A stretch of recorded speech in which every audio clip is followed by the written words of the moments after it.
You know, when the very popular McLeod came on to NBC's 4-1 back in the day, my dad always reminded me, he said, Jeffrey, this is kind of a rip-off of this Clint Eastwood movie, Coogan's Bluff. At the time, I hadn't seen it, and I never saw the full movie until it was on Hollywood Suite in Canada starting this month. But what a good movie of like kind of a, not say a film noir, but like a Western kind of gangster movie in the city. Now, the 68 American crime thriller was directed and produced by Don Siegel. It stars Clint Eastwood, Susan Clark, Don Stroud, Tisha Sterling, Betty Field, and Lee J. Cobb. The film marks the first of 5 collaborations between Siegel and Eastwood, which continued with Two Mules for Sister Sarah the next year, The Beguiled in 71, Dirty Harry in 71, Escape from Alcatraz 79. Eastwood plays the part of a veteran deputy sheriff from a rural county in Arizona who travels to New York City to extradite an apprehended fugitive named Jimmy Ringerman, played by Dan Stroud, who was wanted for murder. The name of the film itself is a reference to a New York City natural landmark, Coogan's Bluff, a promontory in Upper Manhattan, overlooking the site of the former longtime home of the New York Giants baseball club, the Polo Grounds, with a double meaning derived from the name of the lead character. Now, this one, Arizona Deputy Sheriff Walt Coogan is sent to New York City to extradite escape killer James Ringerman. Detective Lieutenant McElroy informs him that Ringerman is recovering from an LSD overdose, cannot be moved until the doctors release him, and that Coogan needs to get extradition papers from the New York State Supreme Court. Coogan then flirts with probation officer Julie Roth and takes her out for lunch. He goes to the prison hospital and bluffs his way to Ringerman, tricks the attendants into turning him over, and sets out to catch a plane for Arizona. Before he can get to the airport, Ringerman's girlfriend Linny and a tavern owner named Pushy ambush Coogan and enable Ringerman to escape. Detective McElroy is furious with Coogan and warns him against playing policeman in New York. Now, Coogan learns Linny's name for a visit to Ringerman's mother. While he's at Roth's apartment for home-cooked supper, Coogan also learns that Roth is Linny's probation officer, and he finds Linny's address in Roth's home files while Roth is in the kitchen cooking them supper. He tranks Linny to a nightclub where she offers to lead him to Ringerman, but instead she takes Coogan to a pool hall where he's attacked by Pushy and a dozen men in a bloody battle. Coogan holds his own for a while, but is eventually overpowered. After hearing sirens, the men take off, but not before the beaten Coogan kills Pushy and 2 others. Detective McElroy finds the bar in pieces and a cowboy hat on the floor. Now, Coogan finds Lily and threatens to kill her if she does not lead him to Ringerman. She takes him to Ringerman, who is hiding out at the cloisters. He is armed with a gun stolen from Coogan. Ringerman gets away in his motorcycle, and Coogan commandeers a motorcycle of his own. Coogan gives chase through Fort Tryon Park and eventually captures Ringerman. He hands the fugitive over to McElroy, who once again tells him to go to the DA's office and to let the system handle this. Sometime later, Coogan, with Ringerman in cuffs, prepares to leave for the airport via helicopter from the helipad atop the Pan Am building. At the last minute, Julie Roth runs up to the helicopter to give Coogan a long goodbye kiss. Coogan's last view is Julie Roth waving goodbye from the helipad as the helicopter lifts off. Now, this Universal production has benefited from the great cinematography by Ben Thackeray with music by Lalo Schifrin. 94 minutes with a budget of only $1.5 million and medium box office $3.11 million. Now, the Seymour Castle also plays a key role. Conrad Bain as well. Some good character actors. Now, this was before Hang 'Em High had been released.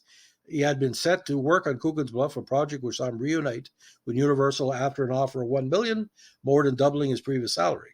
Jennings Lang was responsible for the deal.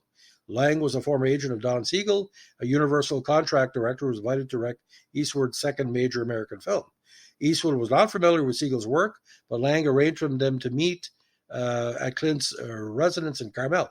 Eastwood had seen 3 of Siegel's earlier films, was impressed with his directing, and the two became friends, forming again the close partnership that lasted for a number of years. Now, the idea for Coogan's Bluff originated in early '67 as a TV series, and the first draft was drawn up by Herman Miller and Jack Laird of Night Gallery fame, screenwriters as well for Rawhide. It is about a character named Sheriff Walt Coogan, a lonely deputy working in New York City. Now, after Siegel and Eastwood had agreed to work together, Howard Rodman and 3 other writers were hired to devise a new script as a new team scouted for locations, including New York City and the Mojave.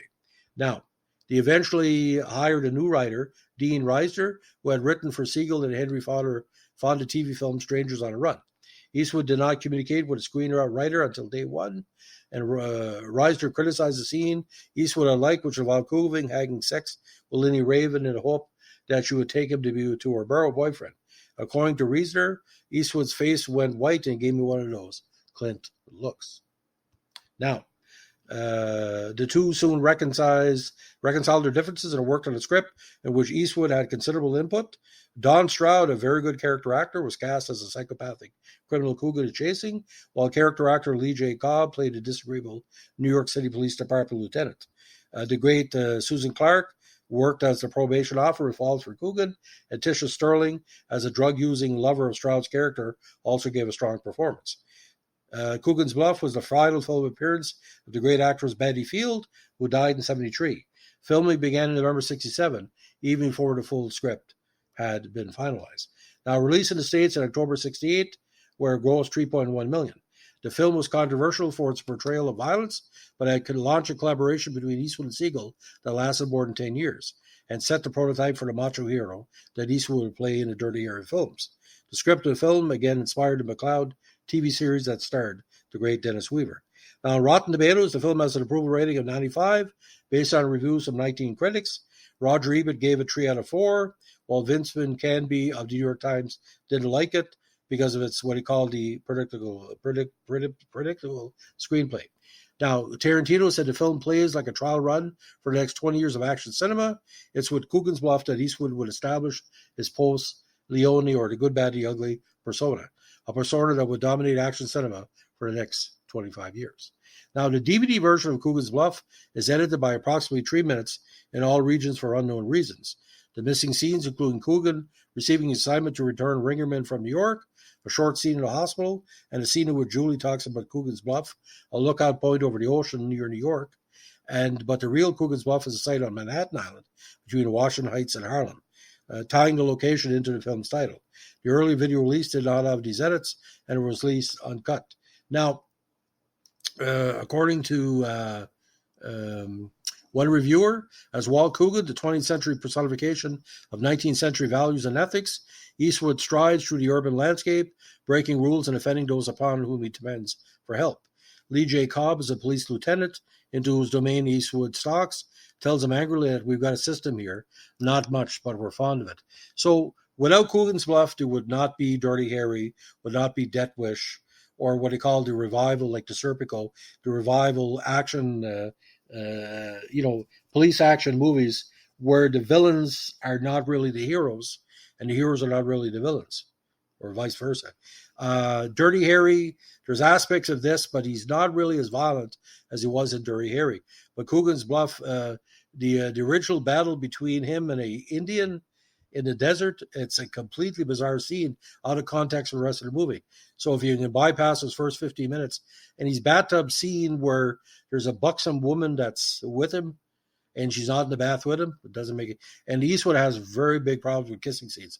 We see this in the movie. So I give it 3 stars out of 4. It's a good Sunday afternoon movie, better at a drive-in than on a big screen TV. So if you like our Clint Eastwood podcast we're doing here, give us a like, comment, subscribe, or share. Thanks for listening, and have a good day.